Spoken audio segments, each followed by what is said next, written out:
This video is sponsored by the wonderful devs of Conjured Outcast. Stick to the end of the video for further details. Enjoy!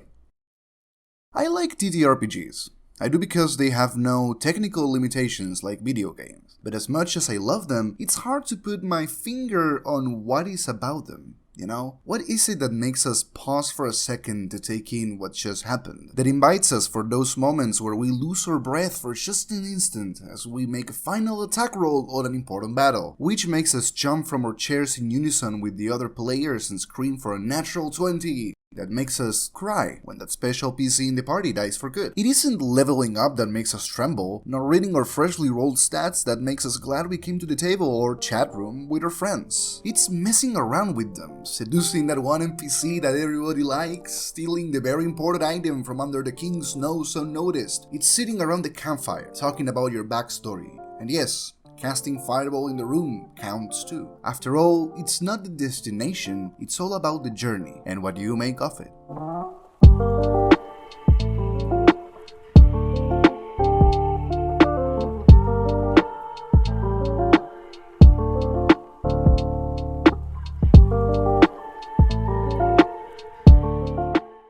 The name is Conjured Outcast, a fantasy TTRPG that has been under development for 5 years now. After reading the core rulebook, I realized that the project looks to do something that I didn't know I wanted, but now I need more of in my life.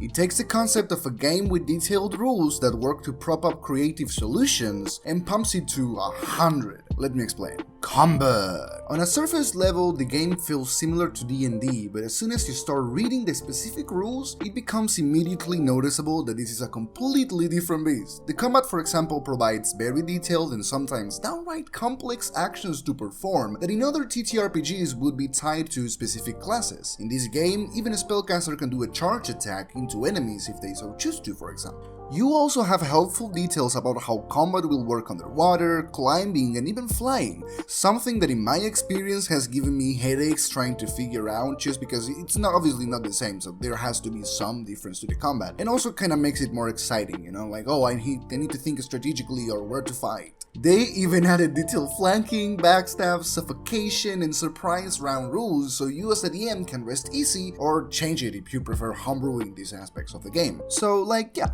Pretty fucking cool. Magic! God, that actually hurt my throat. The magic system in this game is amazing. You can craft your own fucking spells. Every detail, function, what it affects, range, area of effect, all adds challenges and benefits to the casting and power of your magical fireworks. If you're a wizard or sorcerer player, you must have thought to yourself, I wish my fireball was an explosion of ice and thunder that also makes any intelligent creature hit by it go crazy if they fail a save. Well, now you can. Just watch out for the area of effect, since expanding a spell's diameter will also take a toll on your own life energy. You know, balance. Also, clerics, don't you wish you could cast a spell that heals your allies and buffs them in many ways at the same time? Well, by asking your deity to let you do so, you now can. Of course, that implies you have a high enough standing with them to make it work. You know, praying to them every day, doing things that would make your deity play air guitar in the background, that sort of stuff. XP and levels. But Aiden, what about the XP? How does the game handle that? Well, experience points can be hoarded and then used to perform special actions, adding specific hard-to-perform effects onto your spells and more. It basically turns into a resource that you can use when you find yourself in a tight spot, which I find pretty interesting actually. I never thought of XP that way, you know. I always choose hiding in the background, or sometimes in my campaigns I didn't even use it. I just leveled up the players in specific points in the story whenever they defeated a very hard boss that I threw at them. Levels, on the other hand, depend on what kind of character you're making. You see, in this game you can choose to create an NPC or a character. They differentiate in the fact that NPCs can level up, gaining new skills and abilities as they progress through their level tables, while PCs have access to unique abilities and skills, their only way of getting stronger being through crafting and buying new equipment and training their skills. The lore states that the one and only PC to ever level up had to be binded in seclusion by magic and chains because they blew up the moon.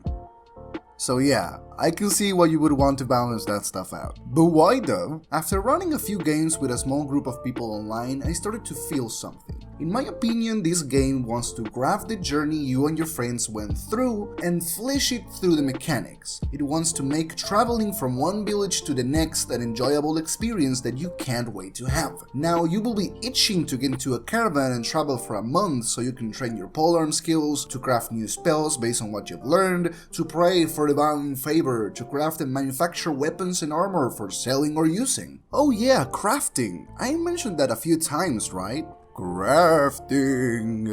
Ching ching ching. You know, like the thing on the...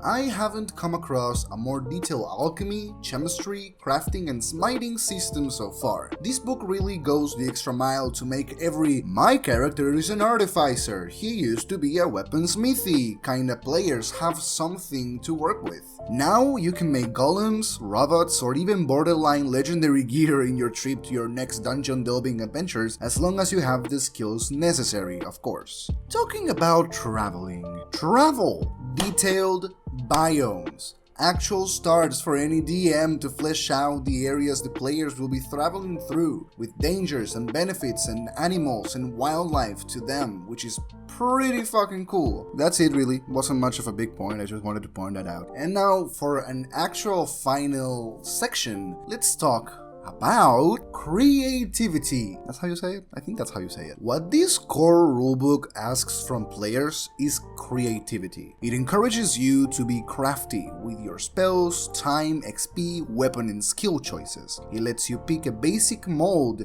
and gives you the tools and limitations necessary to let you create and flourish into your own character. Look, in other games I've played, you would be a necromancer, but you would only have like 5 to 6 spells that actually reflect what the necromancer, like the classical necromancer, is. I would want to play a wizard that studies water or earth or ice, but have little to literally no spells that actually use those elements to damage or creatively hinder my enemies, besides, you know, the big classics, but it's not like a huge number. I've had to actively wrestle against the rules and limitations of other rule systems to allow me to stand out from the crowd of fighters and wizards and sorcerers. And with this, I actually felt like the game was propping me up to do whatever I wanted and have fun with it. Also, I want to remind everyone thinking about buying this that there are so many more optional rules I'm not even mentioning inside this rulebook that if you and your players are comfortable enough to apply, can greatly enhance your experience with it. Let me give you an example. The Kinks system. Yes, you heard that right.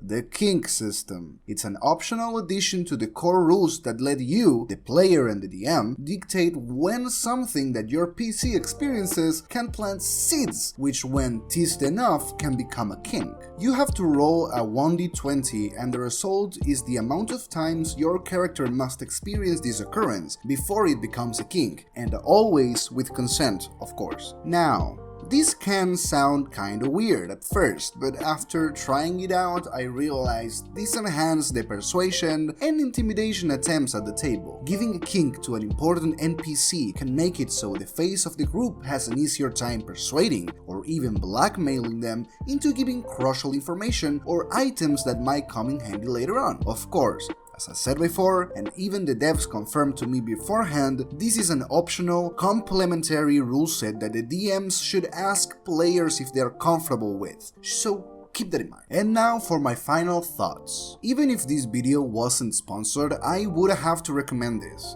The possibilities and interesting choices made on this core rulebook are so many that this video would be too long for me to ever finish in time if I kept going. It would be best if you visited the creators page and took a look for yourself. At the end of the day, this might not be for everybody. Some people enjoy the simplicity and direction other rulebooks provide, and that's completely okay. But if you're craving a creative outlook and a world where your characters can be free to do whatever they want, a rulebook that is begging you as a DM or PC to be free and try crazy shit because it is designed to have your back, balancing the pros and cons, then I can't recommend Conjured Outcast enough.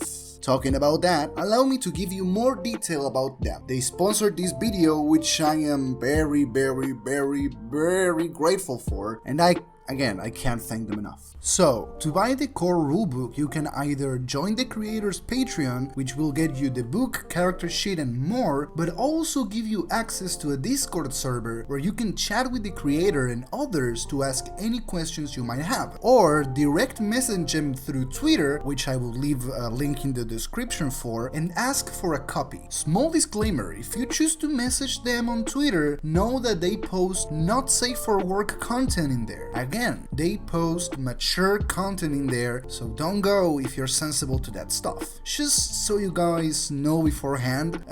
So yeah, that's it. You go check it out if you're interested. Buy it, would be great and would expand the number of people playing the game right now, and I would be very happy with that, and I'm sure the sponsor would be too. Have a great day. I hope you liked the video, and if you like this review, I might start doing them without sponsors too, because I actually really like making this video. Anyways guys, I hope you have a great day, and bye bye.